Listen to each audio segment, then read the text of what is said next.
In the early 1970s, Coca-Cola was winning the Ice-Cold War. They were the world's biggest brand, bestseller in 155 countries, and were beating their closest competitor Pepsi by nearly 15%.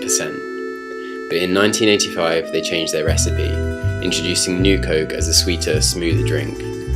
The public outcry was immense, with 50,000 customers calling in a week to complain. And within just 79 days, Coca-Cola conceded their error and announced a return to the original in Coke Classic. The event has gone down as one of the worst PR disasters in history, yet some think it was actually a marketing ploy designed to give huge publicity to the brand and allowed them to secretly change their formula, saving them hundreds of millions of dollars. By 1984, Pepsi had shrunk Coca-Cola's market share to within 5%. The successful Pepsi Challenge campaign had shown that in blind taste tests, the public preferred their drink to Coke. Tell me which one you prefer. L. You're both sure you like L better. Right. What was your choice? Seeing this, Coca-Cola began conducting their own market research, finding that the Pepsi Challenge wasn't just marketing.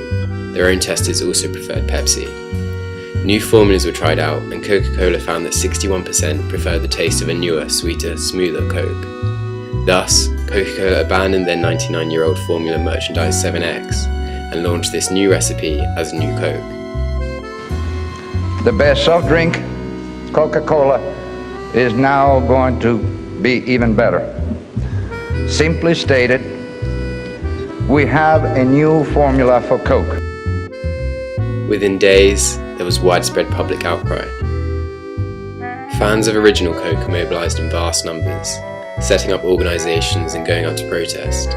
My oldest daughter is 22. Her first word was Coke. Her second word was Mommy. The message was clear. People wanted their drink back.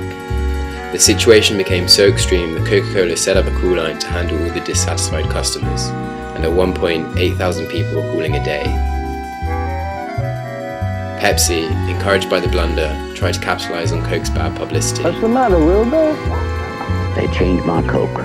Something wrong with it? I know they sure changed it. Coulda asked. What coulda? I stuck with them through 3 wars and a couple of dust storms, but this is too much.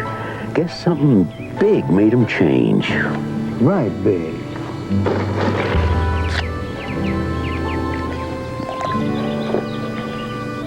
Right big. Pepsi, the choice of a new generation. Still coulda asked. It didn't take long before Coca-Cola bowed into public pressure. A mere 79 days later, the original Coke was returned to supermarket shelves, alongside a nationwide TV commercial. I'm Don Keough, president of the Coca-Cola Company. When we brought you the new taste of Coke, we knew that millions would prefer it, and millions do. And we knew that it would beat the taste of our major competitor, and it does.